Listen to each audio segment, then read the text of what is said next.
All right. So joining us to discuss our main topic, of course, which is the hopes for Ukraine, an upcoming 2025 under a Trump presidency. What's this going to look like there across the country? And what do the Ukrainians hope for? So who better to ask than an actual Ukrainian, Ted?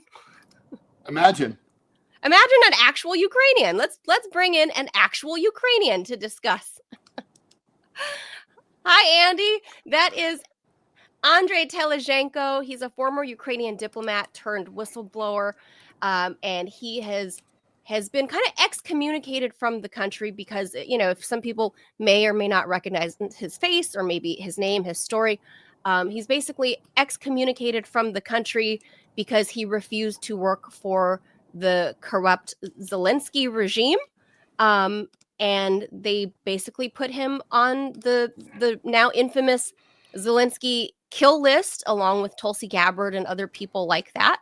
So he is in an undisclosed European location, but he is brave enough to join us. So Andy, always appreciate when you make some time for us. So let's start there. We are at the end of 2024. We are just a few weeks away from Donald Trump taking office.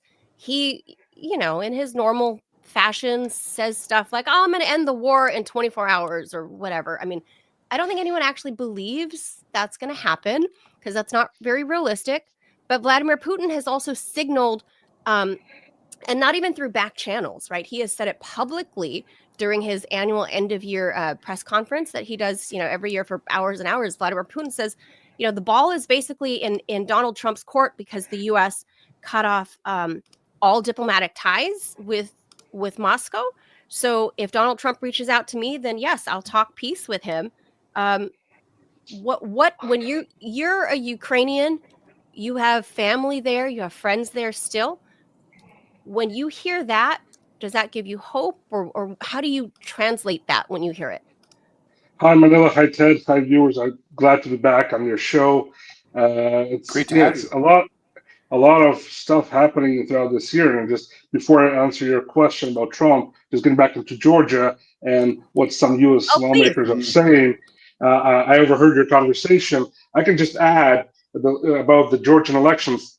The margin of differences between the opposition, which lost the so-called race into Georgia to the parliament, is 43% difference, 53 to 11. So there's no way they can talk about falsification of elections, not 2 or 3%. And there's not millions and hundreds of thousands. There's a couple of thousand people going on the streets who are on a payroll from the Western NGOs who understand that their payroll is going to end soon because Georgia has a law of FARA enact. Now they're going to control everybody who's going to invest money into political games there. So that's why they're fighting for their last breath. And that's why some American law officials are stating about that. And I'd rather have those American law officials get back to America and look what's happening with the people on the streets and get them to work than rather looking into post-Soviet countries like Georgia and Ukraine.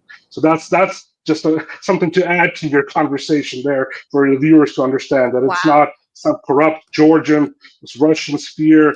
It's people in Georgia spoken out. There's a 43% difference, 11 to 53% margin. That's the difference between the opposition and the government that won and stayed in power today.